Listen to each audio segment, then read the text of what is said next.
ठीक है, राजीव की तरफ मैं रुक कर लेता हूं। राजीव, क्योंकि 31 अगस्त और 1 सितंबर को इंडिया अलायंस की महत्वपूर्ण बैठक होने जा रही है, इस बैठक से पहले ये दो बड़ी घटनाएं, ये मायावती को लेकर चर्चाएं तेज हो गई हैं कि क्या मायावती इंडिया अलायंस का हिस्सा बन सकती हैं, और दूसरी तरफ शरद पवार का जो बयान है, क्योंकि मुंबई में बैठक हो रही है और महाराष्ट्र के बड़े नेता शरद पवार हैं।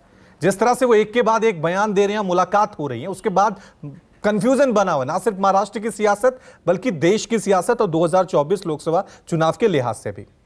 तो मेरा पहला सवाल, क्या मायावती जब इंडिया अलायंस में आएंगे, अखिलेश उन्हें क्या एक्सेप्ट करेंगे, क्योंकि पहली बार वो घाटा खा चुके हैं, और दूसरी तरफ शरद पवार के मन में क्या चल रहा है?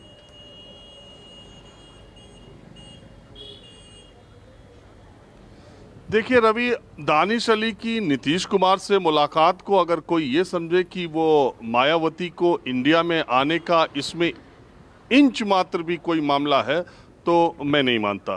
पहली बात यह है, आपको ये समझना होगा कि दानिश अली की बीएसपी में ऐसी कोई स्थिति नहीं है, वह ऐसी मजबूत स्थिति में नहीं है जिसमें पार्टी के स्तर पर वो कोई बात कर सके, जितना मैं जानता हूँ 20-25 वर्षों में मायावती को और बीएसपी को।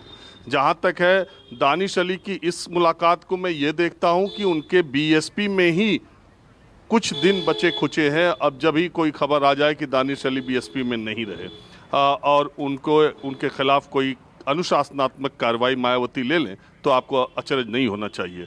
तीसरी बात यह है कि दानिश अली अमरोहा से सांसद हैं, और अमरोहा एक ऐसी सीट रही है, अगर पीछे देखा जाए तो गठबंधन में, और नहीं भी गठबंधन हुआ है तो बीएसपी वहाँ ताकतवर रही है।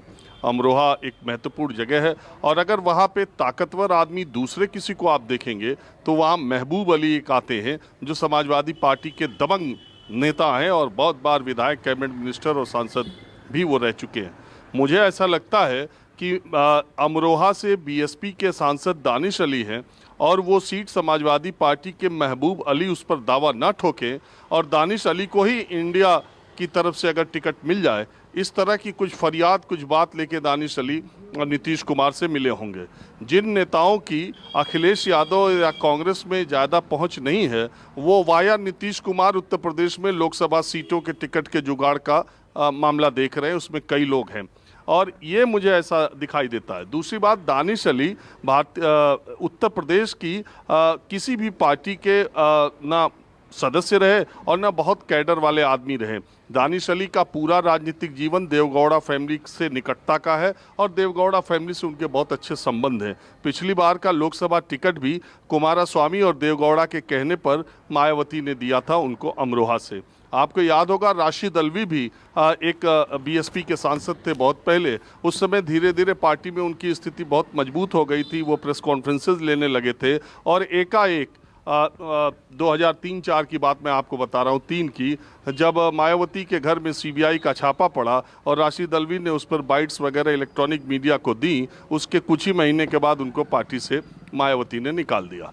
तो ये कहना कि दानिश अली की नीतीश कुमार से मुलाकात से मायावती के इंडिया का कोई लेना देना है, मैं इसको कतई नहीं मानता और सिरे से खारिज करता हूँ। मैं पूरे अच्छी तरह से जानता हूँ और दावे के साथ कह सकता हूँ कि मायावती तीसरी ताकत के तौर पर उत्तर प्रदेश में चुनाव लड़ेंगी। जैसा काम उन्होंने विधानसभा चुनाव के दौरान किया, उसी रोल में वो लोकसभा चुनाव में भी रहेंगी।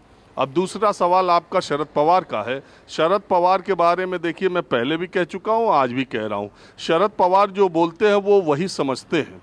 उसके अलावा आप उनकी बात से कोई मतलब निकालेंगे तो अगले दिन गलत साबित हो जाएंगे। शरद पवार क्या करेंगे क्या नहीं करेंगे ये भगवान भी नहीं जानता, और जो वो बोलते हैं, मैंने आपको कहा ना, उनकी बातों से आप कुछ समझ भी नहीं पाएंगे। 24 घंटे 48 घंटे के शरद पवार के बयान देख लीजिए। एक बार की मैं आपको मज़ेदार बात बताऊं, आप क्रिकेट के भी बहुत तेज तर्रार रिपोर्टर रहे। एक बार मैं, अभी याद आ गया, मैं शिवाजी पार्क में मैं गया था। उस बार अजीत पवार ने जो शपथ ग्रहण किया था देवेंद्र फडणवीस से, मैं इसलिए गया था कि मैं जब भी जाता हूं तो मुझे वो जगह अच्छी लगती है। सचिन तेंदुलकर वहां अपनी शुरुआती दिनों में प्रैक्टिस करते थे और वहां से दुनिया के इतने बड़े खिलाड़ी बने। तो शिवाजी पार्क चूँकि राज ठाकरे का घर है, वहीं पर शिवसेना भवन है और वहाँ क्रिकेट खेलते रहते।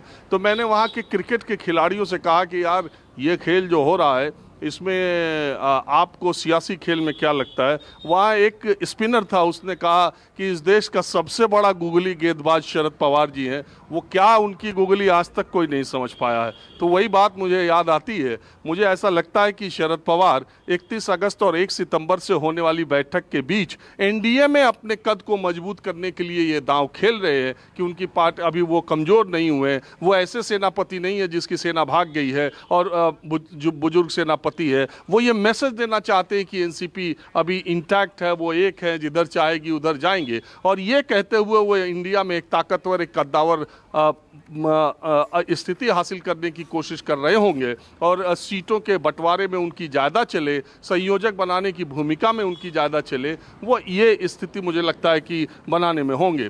अजीत पवार और शरद पवार की मुलाकात लगातार हो रही है, उससे ये भी संकेत जाता है कि इस तरह की बात करके अजीत पवार भी एनडीए के भीतर कुछ ज़्यादा बार्गेन करने के लिए, कुछ ज़्यादा अपनी बातों को मनवाने के लिए वहाँ ये मैसेज दे रहे होंगे। ये चाचा भतीजा की जोड़ी कई लोगों का सिर घुमा देती है, सियासतदानों का भी और मीडिया वालों का भी। आगे आगे देखिए। वैसे मुझे ये लगता है कि तीसरी बैठक के बाद शरद पवार फैमिली का मामला क्या है ये क्लियर हो सकता है।